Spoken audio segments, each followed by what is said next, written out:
Welcome to This Explainer. Today, we're diving into literally the most crucial element of cryptocurrency security, the private key. Look, if you're operating in the decentralized world, understanding what this is and how to relentlessly protect it isn't just helpful, it is absolutely essential to your survival. Let's get right into it. So let this reality sink in for a second. There is no forgot password button in crypto. In this ecosystem, losing access means exactly that. You lose access. There's no customer support hotline you can frantically dial, and there's no automated email trigger that's going to magically reset your account. You are your own bank. And while that's an incredibly empowering financial shift, giving you total sovereignty over your assets, it also means you carry 100% of the responsibility. If you make a mistake, there is zero safety net waiting to catch you. To get a handle on this, here's our roadmap for today. We'll cover the ultimate crypto secret, how private keys work, public versus private keys, and finally, essential security rules. All right, let's start with part one, the ultimate crypto secret.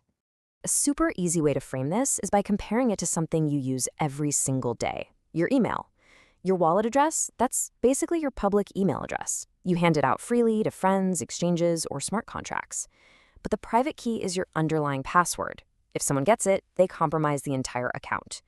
The logic is exactly the same, but here we're talking about real, tangible financial assets on the line, not just a bunch of unread emails. So your public address acts as a routing destination, but the private key is the master override for everything sitting there.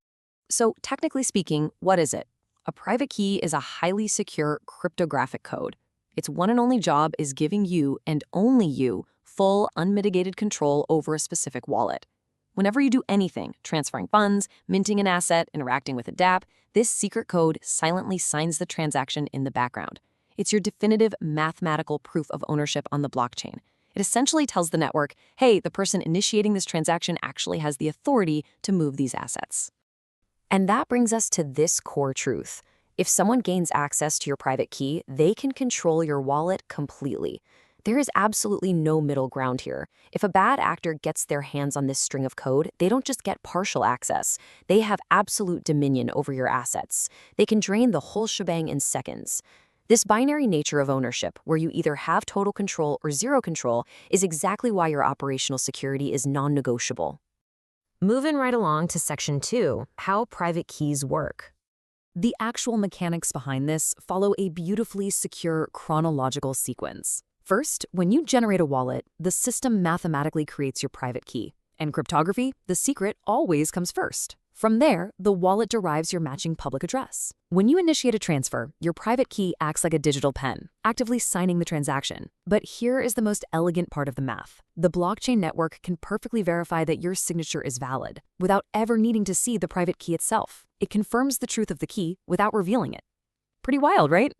Now, you might see platforms like The Sandbox providing simplified demo generators. These are great for developers or learners to visualize what a private key actually looks like in a sandbox environment. But listen, we really have to emphasize the danger here. These are purely simulations. They are inherently compromised because they're generated in a public environment, and they do not connect to a live blockchain.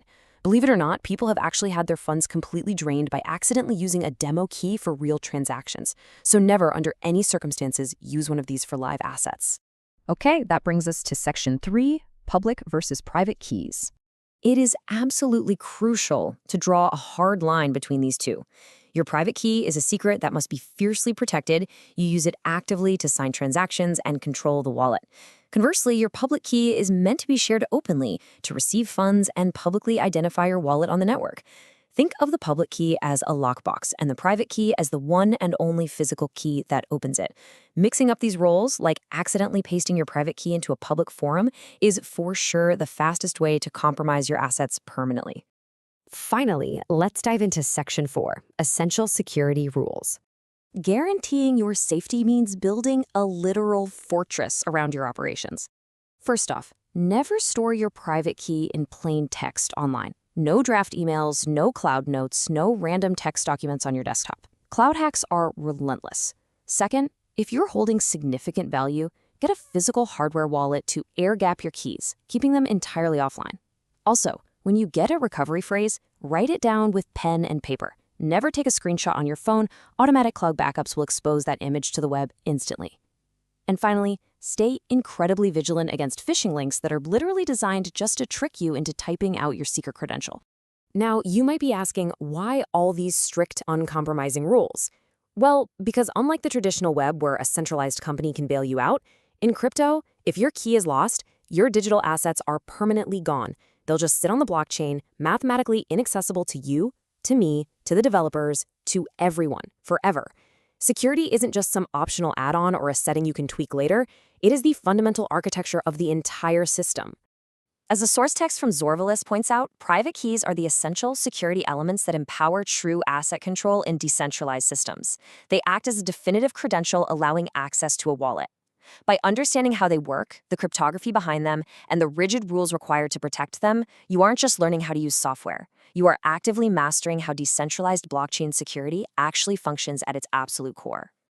So we've broken down what a private key is, the elegant cryptography operating behind the scenes, and the non-negotiable rules for protecting it. This technology represents an incredible shift, mathematically stripping away middlemen and putting financial sovereignty entirely in your hands. But remember, absolute power requires absolute responsibility. So as you explore this decentralized frontier, I'll leave you with this final question. In a decentralized world, are you truly prepared to hold the keys to your own assets?